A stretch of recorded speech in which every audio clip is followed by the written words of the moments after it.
knows what happened a couple of years ago. The economy came to a screeching halt. Everybody went over to Walmart, discount stores, to buy all their necessities and their products, and a lot of the discretionary items that people were buying in the past didn't get sold.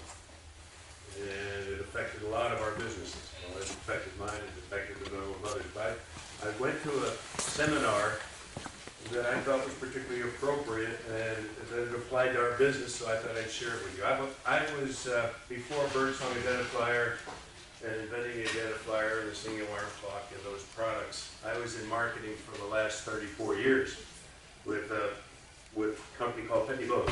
We made postage meters and business machines.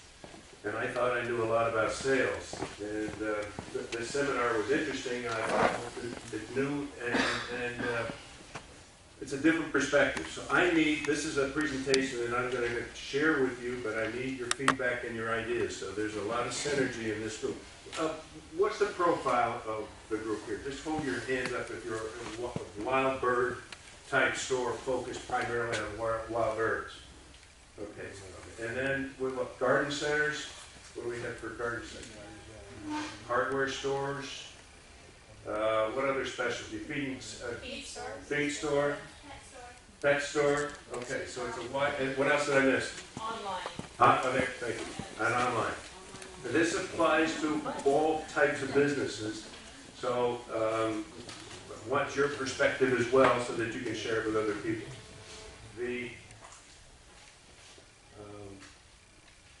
Okay, so how to grow an economy, grow a business in a down economy, and how to compete with the low prices at the big box stores. The problem we're facing now more than ever before, and how do we differentiate ourselves from the big stores? Part of it is dealing with these issues of low sales, reduced traffic, average sales might be down, how do you compete with low prices from the bigger stores, more competition, not much help, lack of good ideas, and higher costs on the problem side. How do we turn them into opportunities and create a compelling appeal for our customers? Create an annual marketing plan is another idea. I'm not going to do all of that stuff right now, but create a more compelling appeal for our marketers. It really boils down to this issue here of how do we define our job as the owner or the manager of that store. Your primary job is to sell more products, inform, pay the bills, keep up state of business. Yeah, it is that. Why did you say inform, by the way? We get a lot of customers coming in that have questions about how to attract birds, how to keep them coming to their feeders, how to get rid of nuisance birds. And how does that help? I think when they know that the customer can come in and get an answer, they tend to come back, or they will send other people to the store. It's like, well. So they have questions, and you've got the answers, and they come to you versus going where? Well, if they go to a box store, most of the time the sales clerks aren't very knowledgeable about the product. Jeff? About the, the birds coming. Jeff goes to every seminar at every convention I go to, and he follows me around wherever he goes. Appreciate it. I'm sorry to interrupt. That's okay. I mean, the clerks at the big box stores just don't have the information. And they just don't have the support. Right. Or the time, most of the time. Jeff, I got a spot right here for you. I need the feedback there. Back here. Okay, so redefining our job as a manager, owner of the business might be something to look at. So the big box market, we're going to take a step here for a minute and talk about what you may be competing against and how you can differentiate your business from theirs. And you notice what Home Depot and Lowe's are doing lately besides just selling items in their stores. Seminars. There you go. This one's off their website. They have a how-to center. You can do videos, you can do seminars, you can do workshops in their stores to solve problems because people have a lot of questions. And how do they deal with it? They do it with videos in some cases online, or they can do it in person in their stores. They'll have signs up there how to do some plumbing basics. Now, why are they doing this? This is Lowe's. What's that? To sell. Back to that other one. Our job is to sell, but they're educating their customers because they have a lot of questions. They don't know how to do it, and they need help. And they wind up selling more products because they're in a seminar. And if you're going to paint a wall, you need sandpaper. You need to maybe do some drywalling. You need to get some brushes and some rollers and some ladders and some tarps to put down on the floor, so you wind up with a bit larger sale and a happier customer. Here's from Lowe's, and they're doing the same thing. So, how would you describe their strategy? Why do they do it? Is it a good idea? And how can this is the essence of this, is how can these ideas be adapted to your stores? And you're probably already doing it now as a group, or at least helping to learn these ideas. You can start with the basics of you wanting to ride a bike. There's 6 levels of learning. And the first level is that you know nothing. If it's riding a bike, what is it? The next level of learning, of experience or expertise, is that they know the terms. Here's a seat, here's the handlebars, here's the wheels and the pedals and so forth. So you know some terms of that, whatever you're learning. The next level of skill that people can do is they can do it with help. And back to your riding a bicycle, Dad was holding onto the seat, or you had training wheels, and you learned to ride the bike, and now you were pretty good. And the next level is, Dad, let's go. And you're off on your own pedaling.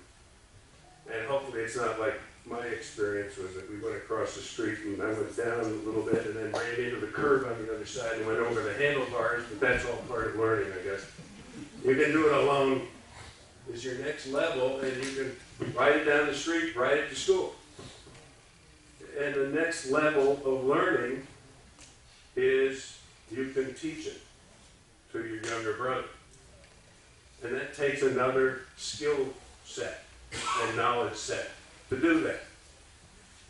And the next level is that you can do it creatively, better than anybody that's taught you in the past, and it's different. You're riding on the handlebars, or standing on the handlebars, or you're doing wheels. Now, does this apply to our business? And how can we use this idea to take it further? Your customers come into at the store level at Lowe's and Walmart and the big box stores. There's some birdseed. I need to feed my birds. And they walk out of the store, and they're at maybe they know not much, but how can you take it to the next level on birdseed? And what do you do now to bring it to the next level? But yeah. With my store, my staff, we always ask them questions. What are you trying to do? What do you got going in your backyard? What do you want to attract? And with our birdseed, we've bagged it in clear bags so they can see the different varieties. So you're asking questions to Always ask asking them questions. what level are they at, Yeah, in a way, of what do you know now? yeah. What's the difference between thistle seed and sunflower seed, and what's the level of different kinds of sunflower seeds, and the quality and the grade of the bird seed, and what does it attract? So you're starting to educate and teach your customers up to another level. This one's a little bit more involved. It kind of puts everything together in a. Turn the lights out for a minute, so that you can see it better. Okay. Transforming from a selling-based mindset to an education-based marketing philosophy. The new role of the store owner, the manager, now becomes a coach. And their key responsibilities is to help their customers expand their enjoyment of birding and nature. Excuse me. We're done. So this is the application of education marketing to our business. What happens when they start to get involved in birding? They have a lot of questions, and what happens when you start helping them learn to go further on the scale? What I did is put together birder interest levels on one level, and they just want to feed birds. And the next level is, let's start attracting birds. Now we can observe them. Their level of experience, expertise is going up. And what you're trying to do is create and turn interest, mild interest, into a passion and help them go to that next level because they get excited when they learn more. So back up to that box up at the top, helping your customers enjoy birding and nature more than they had in the past. You become an expert in your field, and that's what Mel's Wild Bird University is all about. If you haven't gotten involved in it, or have your employees get involved in it, so they can learn more about what they do. Expert in your field, and they help educate, guide, and facilitate, assist, inform, and challenge their customers to move it up a notch. And if you looked at levels of birding expertise on that same scale that we did earlier, they're now learning more about birds as another level. They decorate and adorn, and they have glasses and pictures and so forth. The next level where they were teaching it, they're now teaching and sharing it with others, and they're exploring more birding experiences and maybe even taking some trips outside the area to even do some more birding. Is this starting to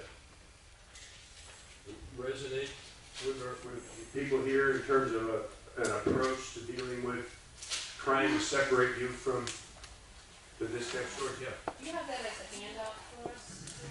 So we don't have to. How would that help? I can see it.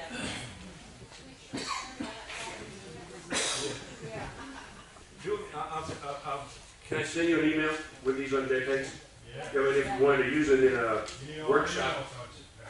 What's that? I will. What's your Yeah, email well, I probably address? have it now in a lot of cases. What's that? What's your email address? Oh, you can send me one, or you can put it on this list, and I can mail it to you. I don't know if it'll get around here, but you want to do it that way, whichever. Terry, if you want, we can print some of these. That would be great. We can Oh, print right. some. We can take them in the office and we can print them and give them to you. Oh, okay. All right, let's get a rough idea. And you can do it two-sided too, if you wanted to. Okay. Most, I don't know. All right. Yes. I want one. We got a bunch, all right. We'll make a bunch. The idea of that is that if they're just at the feeding mindset, expertise level, they really only need bird seed and feeders. And that's okay, but they can get that at Walmart and at Kmart, whatever. So you want to help your customers move it to another level and get better quality bird seed and better quality feeders, and educate them on why and how they really